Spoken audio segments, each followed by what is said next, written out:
Un cordial saludo a todas las personas que nos escuchan. Les saluda Luis Montalvo en el programa del doctor Gerardo Apolo, La Picota. Muy buenos días, Gerardo, ¿cómo estás? Buenos días, Luis. Un saludo a todos que nos ven a través del canal de YouTube y a quienes nos ven también a través de Envía Radio. Así es. Bueno, muchísimas gracias por aceptarme nuevamente como parte del programa. Ha tenido bastante trabajo Carlos Miguel y creo que una gran aceptación también, así que mil disculpas a aquellos fans de Carlos Miguel. Especialmente dicen que según las estadísticas, los fans de Carlos Miguel pasan de los 55 hasta los 65. Entonces, parece que estamos bien, ¿no? No sé si sea verdad lo que nos dice las estadísticas que nos entregan, Pero pero dicen que, pero dicen que las estadísticas en el lado femenino son aquellas que rebasan de los 65 en adelante, las fanáticas de Carlos Miguel. así es, y aunque parezca una broma, comenzando rompiendo el hielo, es verdad, eso es lo que nos dicen las estadísticas que nos entregan. Las fanáticas de Carlos Miguel son damas hechas y derechas, ¿no? De ya cierta edad. Bueno, se las agradece muchísimo por ese respaldo a nuestro compañero. Así que bueno, ¿qué tal si comenzamos con tu programa, Gerardo? Y más que todo aquí que ahora es la parte legal, ¿no? Hemos escuchado el asunto de que hay una información en las redes sociales que supuestamente, vamos a decir supuestamente porque no hay ninguna confirmación todavía que afirme estas chat que informan de que supuestamente le han dado el estatus de asilado político aquí en Europa a Rafael Correa, para ser exacto, en Bélgica. ¿Qué sabes tú sobre eso? Y la pregunta, vamos al grano, ¿cuáles serían los requisitos a llenar jurídicamente para poder ser aceptado como un asilado político? Bien, lo primero que tenemos que ver es tomar con beneficio inventario, como decimos los abogados, la noticia, porque si bien es cierto, está en las redes sociales, no todo lo que se publica en las redes sociales es verdadero, es correcto. Habría que esperar la versión oficial del gobierno de Bélgica en el sentido de que se le ha otorgado o no el asilo político a Rafael Correa. Sin embargo, de aquello, en el evento no consentido de que fuere realidad, yo no creo que reúna los requisitos porque el hecho de que dos o tres periodistas hayan ido a tratar de tomar ciertas versiones de él referente a lo que está sucediendo en el Ecuador, no significa un acoso político. En el que en el Ecuador se esté desmontando el aparato de represión correísta no significa que haya una persecución política. En el que el Ecuador esté desmontando también el andamiaje de corrupción que existió y que cada día se destapa más todavía. Peor con el tema del 30S, el cual el general que comandó el operativo de supuesto rescate a Rafael Correa el día del 30S en el hospital de la policía, ya manifestó que fue el mismo Rafael Correa el que dio la orden para que se produzca este supuesto rescate, y más aún hizo ciertos calificativos en el sentido de que la orden había sido dada inútilmente porque aparentemente no existía tal secuestro. Yo dudo que con todos esos antecedentes el gobierno de Bélgica considere a Rafael Correa como un perseguido político. Si no, imagínate, todos quienes han cometido actos reñidos contra la ley y fugan serían también considerados perseguidos políticos. Yo creo que la noticia es una noticia que no responde a la realidad, que bien podría venir de los troll centers para ver cuál es la reacción del pueblo y así sondear una posible venida de Correa para ver si de alguna manera recuperan espacios que definitivamente lo están perdiendo. Y lo están perdiendo, digamos que no a la velocidad que se desea, pero sí a una velocidad que ellos no se imaginaban. Sí, bueno, permíteme saludarle a la maestra Rosa Ponce Cobos, una maestra muy estricta, definitivamente gracias por ser así. Hay que agradecer a esos profesores que con cariño y amor, pero con una rectitud única, nos fueron guiando por el sendero del bien. Muchísimas gracias. Siempre se dicen que los maestros son los segundos padres y yo verdaderamente, Gerardo, con todo lo que ha pasado, discúlpame que me vaya hacia un lado, con todo lo que ha pasado en la década robada, me siento afortunado de haber pertenecido a una generación donde los profesores, los maestros eran verdaderamente maestros. Muchísimas gracias a esta maestra que siempre nos guió por un buen camino y nos supo dar el sermón debido en su debido momento. Bien, volviendo y rápidamente porque ya me llamaron la atención, dicen que hablo demasiado. Es verdad, yo no sé, como tú dices, la ida de estos periodistas, yo creo que más de dar una imagen de perseguido político, yo en lo personal, la pregunta te la voy a lanzar a ti, más se vio el reflejo de reacción de un gángster o de un mafioso. No sé qué pienses sobre eso, porque recuerda que golpearon al periodista Cueva, después fue y que lo calumnió, lo difamó, porque es el resultado ahora en las cortes, ya que no se presentó y parece que el juez dio paso a la contrademanda por calumnia, difamación y parece que también robo agravado, porque hubo el secuestro, bueno, a ver si secuestro, el arranche del teléfono con agresión física de dos tipos, iba a decir sicarios, podría ser no, mercenarios que no tienen autorización para trabajar ni portar armas dentro de Bélgica. Entonces, no sé cómo tú lo ves desde ese punto de vista, de que lo de los periodistas, más que el apoyo, como dijiste hace un rato, lo que hizo fue desenmascarar a un verdadero mafioso. A ver, en efecto, los periodistas lo que hicieron fue desenmascarar la naturaleza de Rafael Correa Delgado, en primer lugar. En segundo lugar, el fallo de la Corte en cuanto a lo del periodista Cueva, lo que hace es abonar a este sentido de que Rafael Correa Delgado no es un perseguido político, todo lo contrario. Es un hombre que se ha acostumbrado a manejarse marginalmente en cuanto a la ley se refiere. Es un marginal en el sentido de marginal a la ley. Él ha ido, cuando fue gobernante en el Ecuador, fue más allá de la ley. Eh, y ahora en Bélgica se mantiene, digamos que al borde de la legalidad, teniendo una fuerza de ataque, choque y represión en dicho territorio. Por otro lado, el que el periodista trate de entrevistarte para obtener dentro de lo que cabe cierta información que pudiera abonar a la verdad, y a veces esa información resultaría de alguna manera incómoda para el entrevistado, no quiere decir de que se lo está agrediendo o persiguiendo políticamente, sino imagínate lo que hubiera pasado en el caso de Watergate, que de alguna manera generó la salida de Nixon en el poder, o en otros casos, como por ejemplo el Irán Contra, etcétera, etcétera. La prensa siempre ha sido aliada de la justicia en ese sentido. Y recordemos que uno de las primeras declaraciones que hizo Correa, luego de que ya se afianzó en el poder, es que su mayor enemiga era la prensa. Y ahora ya sabemos por qué.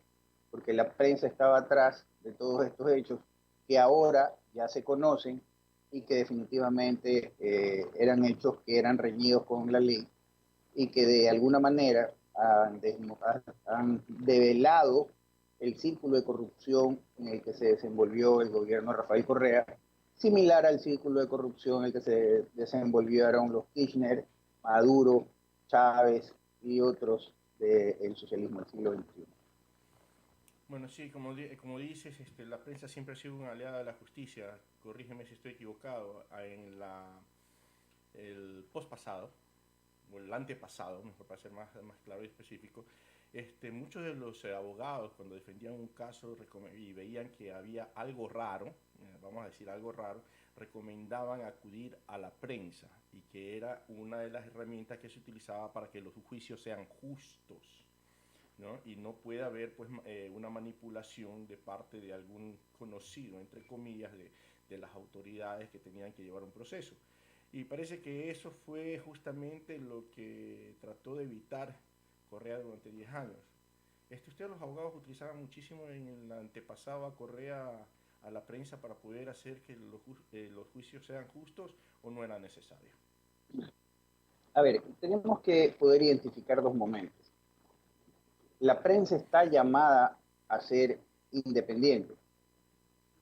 Esto significa de que para poder mantener esta línea de conducta, la información que se dé debe de ser primero verificada, luego contrastada, y una vez que ha sido contrastada, y contrastada es escuchar a las dos partes involucradas, luego presentar los hechos tal cual, como si fuera una radiografía, se describe. De tal manera que la prensa en ese sentido siempre ha sido una aliada a la justicia.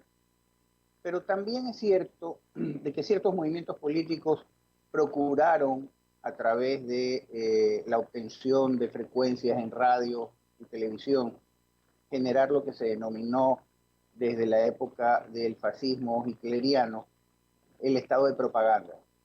Y entonces así tenemos como los canales incautados, que pasaron a ser en realidad canales del Estado, entre comillas, del partido político de Correa, comenzó a generar noticia distorsionada, sesgada, favorable a la imagen de Correa, denostando contra los que ellos denominaban opositores o contra la prensa libre que contrastaba la noticia y los hechos y los presentaba tal cual, como si la descripción de una fotografía se tratara.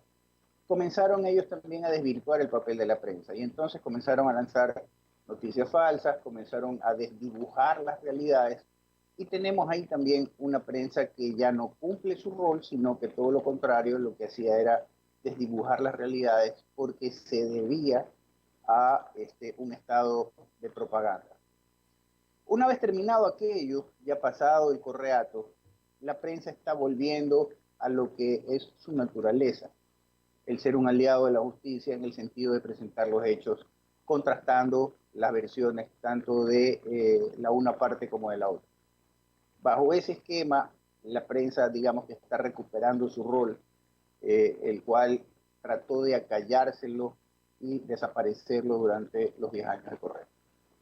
Mira, bueno, algunos me preguntaban por qué llego hacia este camino sobre el asunto de cómo se utilizaba la prensa anteriormente en casos legales. El asunto es que a veces, en la posición que me toca estar ahora a mí aquí, toca estar de abogado del diablo. Entonces ahí viene la siguiente pregunta, Gerardo. ¿No será que se pueda interpretar y pronto utilizar a favor de Correa de que la prensa está tomando la revancha y que por ahí viene el asunto del acoso? A ver, no se trata de una revancha, porque básicamente la revancha sería el que bajo supuestos se le otorgue el cometimiento de delitos, pero y siempre y cuando la fuente fuera la fuente originaria de esa bola, como decimos vulgarmente, o de esa noticia, venga de la prensa. Pero no es así. La prensa está recogiendo hechos sobre procesos que se han iniciado, y no procesos que ha iniciado la prensa como actor, como parte, sino procesos de terceros, como por ejemplo el tema del 30S, como por ejemplo el tema de Odebrecht, como por ejemplo el tema de las hidroeléctricas, que de 3 hidroeléctricas contratadas, solo una funciona y 2 están ruinosas sin haberse siquiera, sin haberse podido siquiera haber inaugurado, y ya están en un estado de deterioro calamitoso. Entonces, no se puede hablar de revancha cuando el que inicia estas investigaciones no es la prensa, sino son juicios propiamente dichos, elevados por el Estado, por la Contraloría del Estado, porque al fin y al cabo la Contraloría y la Procuraduría del Estado tienen como finalidad el proteger los intereses del Estado y por ende de los ciudadanos. Entonces, tienen que evitar que el Estado sea estafado y los ciudadanos seamos estafados, porque al fin y al cabo el Estado funciona con los dineros de los impuestos y los impuestos son de los ciudadanos. Entonces, no podemos hablar de revanchismo. Gerardo, aquí hay una situación que se presenta. Tú sabes que durante la historia siempre dicen que hay un círculo, se regresa a algo, ¿no?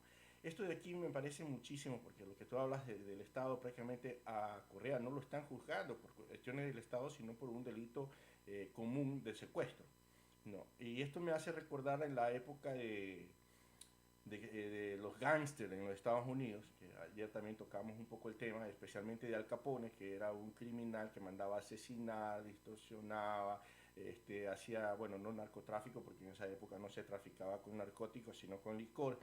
Y resulta que por ninguno de esos casos fue detenido, ni capturado, ni encerrado, sino que fue por una evasión de impuestos. ¿No creo que se repite aquí la historia de Al Capone, donde el capo mayor cae no por los delitos mayores cometidos como sobreprecio, el robo del Estado, sino algo que se le chispoteó, como quien dice, que fue el asunto del secuestro de este señor Valda, Fernando Valda, si no me equivoco? A ver, el tema de Fernando Valda realmente lo que hace es eh, ayudar o abonar a que las investigaciones sobre la década robada, como se denomina en Ecuador, se dirijan un poco más hacia la figura de Rafael Correa. Porque digamos que de alguna manera ha salido regularmente librado Rafael Correa con el tema de Odebrecht. Pero el tema del secuestro de Valda, en el cual directamente, según las noticias y según las investigaciones, directamente desde la Presidencia de la República se ordena el hecho de que vayan y lo sigan a Valda y lo traigan al Ecuador. O, sobre todo, en el tema del 30S, en el cual ya ahora el general que dirigió las operaciones del 30S, del supuesto rescate de Correa, en las cuales dice que Correa fue el que dio la orden directa de que vayan a rescatarlo, en un acto de prepotencia, como él mismo lo manifiesta, digamos que hace que la justicia gire más sobre la figura de Rafael Correa porque se están juzgando hechos que supuestamente emanaron de Rafael Correa. Y eso va a ser ese va a ser el tendón de Aquiles, sobre todo el 30S, porque recuerda que tiene una denuncia en la Corte Interamericana de Derechos Humanos sobre el tema del 30S por delitos de lesa humanidad. Y el delito de lesa humanidad no prescribe y se persigue en todo el mundo. No hay lugar donde pueda alguien refugiarse frente a un delito de lesa humanidad. A no ser, obviamente, que vaya a Venezuela y ahí en Venezuela lo protejan, o se vaya a Cuba y en Cuba lo protejan, o se vaya a Nicaragua y en Nicaragua lo protejan, los pocos aliados que le quedan del socialismo del siglo XXI.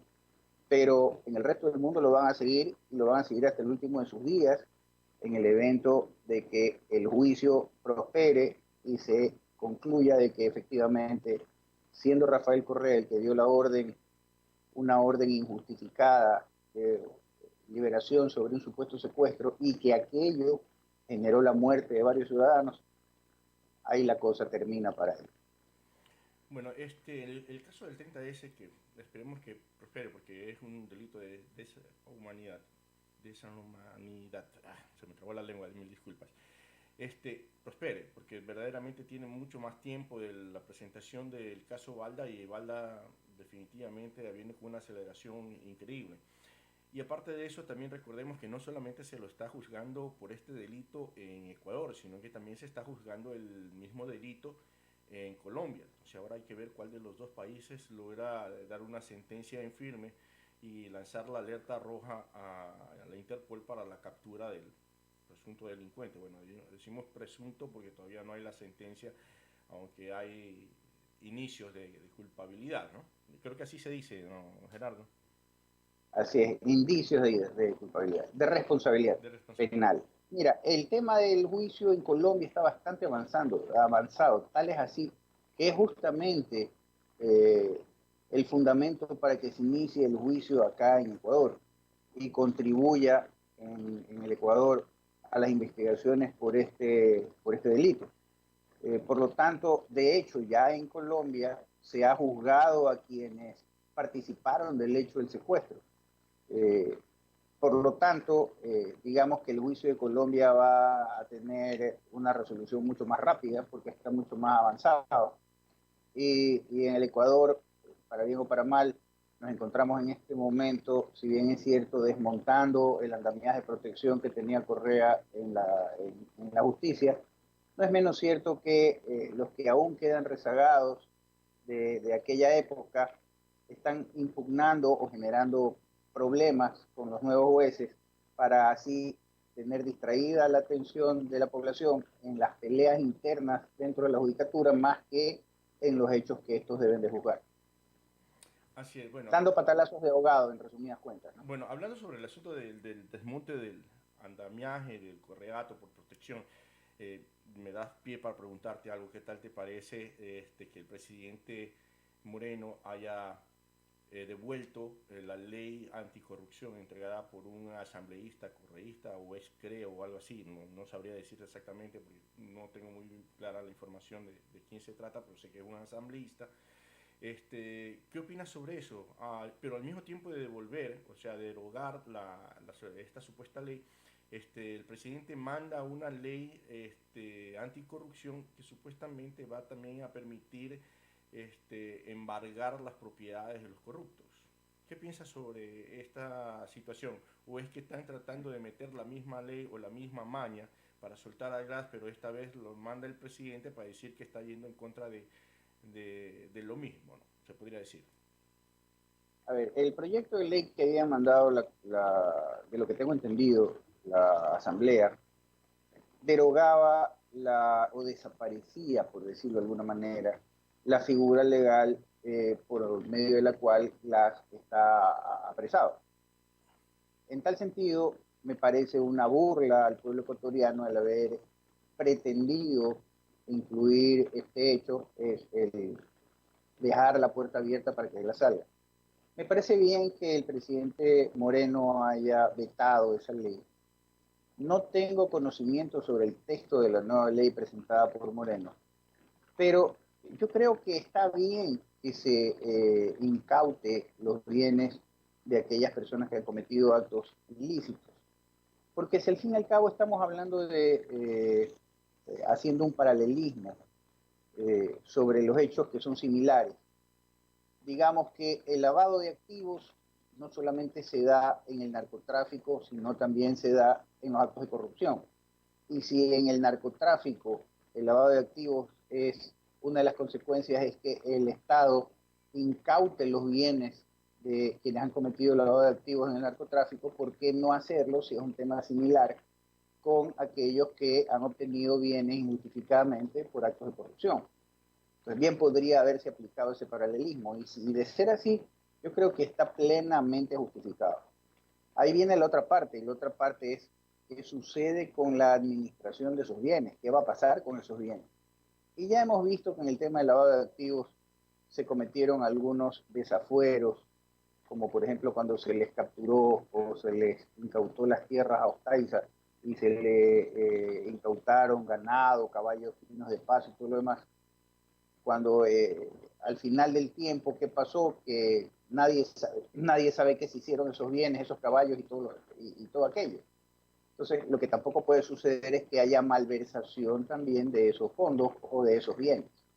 Las cosas hay que verlas desde las dos caras de la moneda también. Bueno, pero dicen que una de estas propiedades, una de estas haciendas en la provincia de Imbabura fue comprada por la expresidenta de la Asamblea. Ahora la pregunta es, ¿con el sueldo de asambleísta se podrá reunir más de 2 millones de dólares para comprar una hacienda? ¿No? Restaurantes y las medias agüitas. Antes de pasar a que me conteste esta pregunta, déjame pedirles a todas las personas que nos están escuchando que por favor pueden participar en el chat. Nosotros vamos a leer con mucho gusto sus preguntas o sus comentarios. Más que todo queremos es justamente que ustedes participen.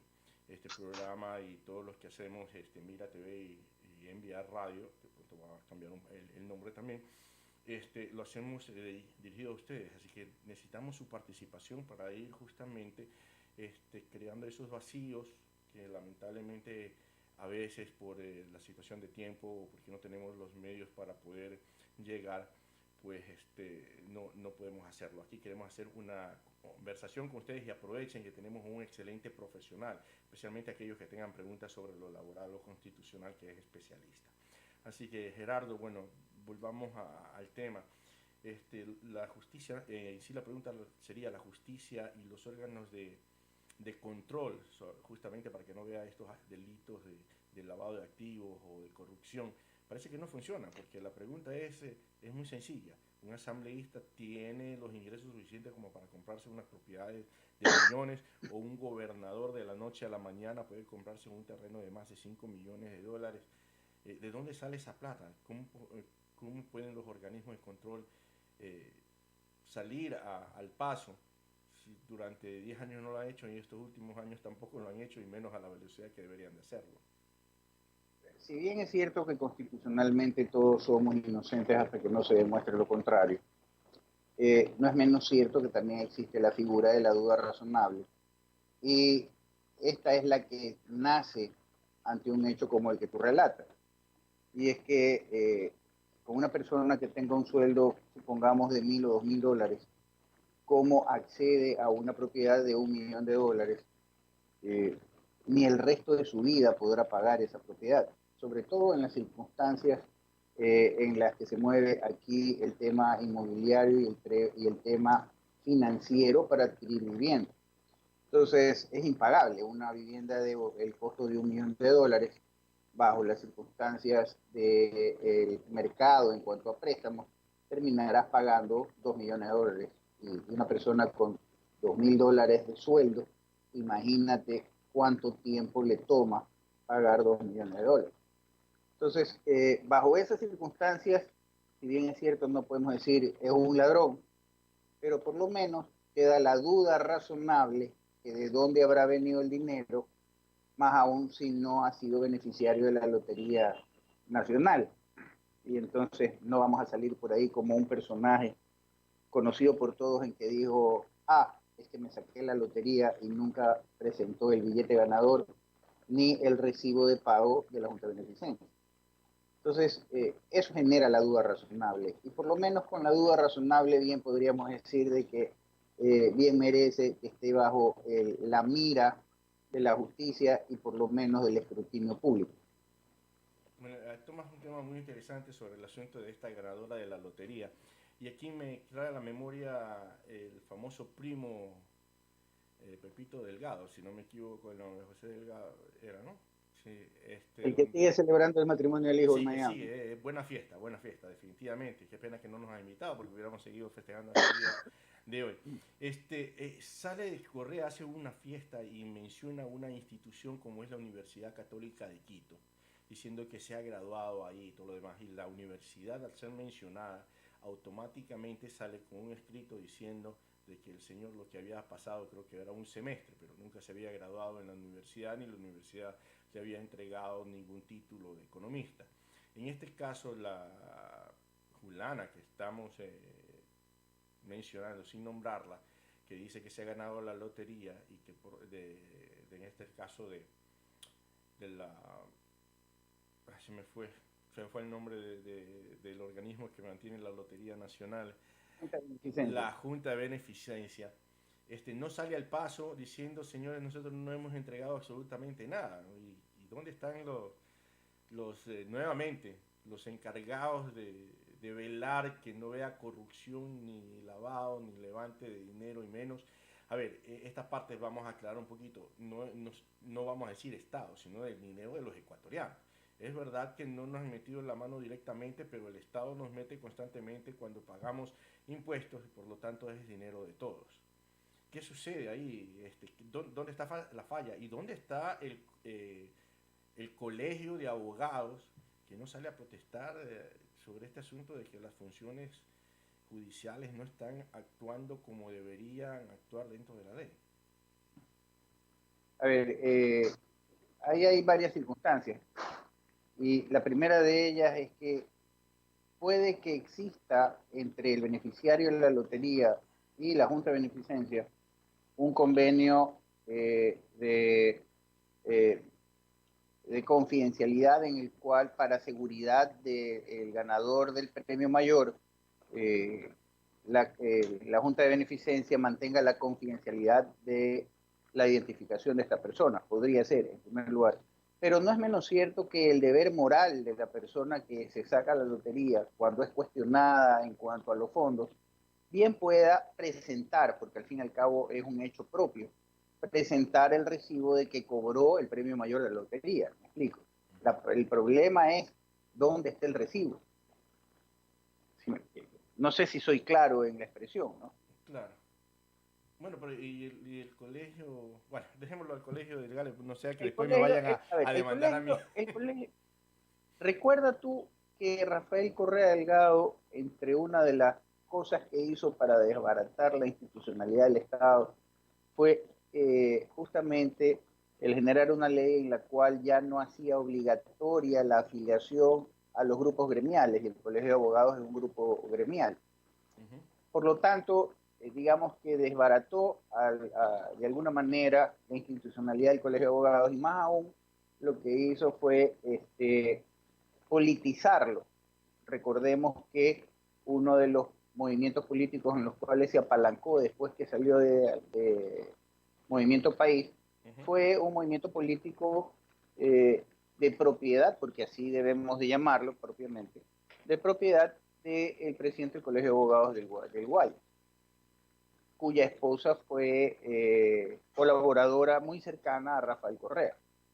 Entonces, digamos que cuando tú ya politizas las instituciones, pierden efectividad y pierden credibilidad. Wow, qué pena que así sea y que todavía no se recupere. Bueno, estamos sobre los 31 minutos, Gerardo, y verdaderamente es muy interesante y podríamos estar hablando todo el día con las cosas que suceden en nuestro país. ¿Qué recomendarías al ciudadano, especialmente a aquellos que quieran participar o necesiten hacerte preguntas legales? ¿Dónde se pueden comunicar contigo? ¿A qué medio? En caso de que ellos necesiten un poco de ayuda, especialmente nosotros los inmigrantes que somos víctimas muchas veces de estafas en Ecuador, ¿no? Quisiéramos saber cómo poder defendernos. Bien, en las redes sociales, en la página de Envía Radio, pueden dejar los comentarios, y yo creo que ese sería el medio más directo mediante el cual podríamos nosotros mantener contacto con nuestros radioescuchas y nuestros televidentes, youtubers, a través de la página de Facebook que tiene Envía Radio y Migra TV. Migra TV en YouTube tiene un canal donde también pueden dejar sus comentarios y no se olviden también de suscribirse, por favor. Eso nos ayuda muchísimo saber cuánto podemos colaborar con ustedes. Así que bueno, Gerardo, yo creo que no sé si quieres continuar un minuto más o ya nos despedimos para cerrar la transmisión. Yo creo que estamos ya sobre el tiempo. Como de costumbre, tengo las actividades de martes y jueves en la Benemérita Sociedad Protectora de la Infancia. Y bueno, nos estaremos viendo con la ayuda de Dios el día martes.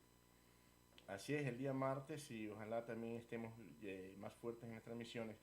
Y sería bueno poder tener la participación de todos los ciudadanos que nos escuchan. Así que si tienen preguntas, pueden enviarlos y nosotros daremos formato a las preguntas para poder tratar directamente los temas. Así que muchísimas gracias, Gerardo. Déjame poner la musiquita que identifica el programa. No, a ver, ponerle un poquito ahí. Ahí está. Entonces con eso lo vamos despidiendo. Así, muchísimas gracias, Gerardo, por permitirme participar en tu Gracias, programa. Luis. Un abrazo. Nos sigue en Radio Miguel TV.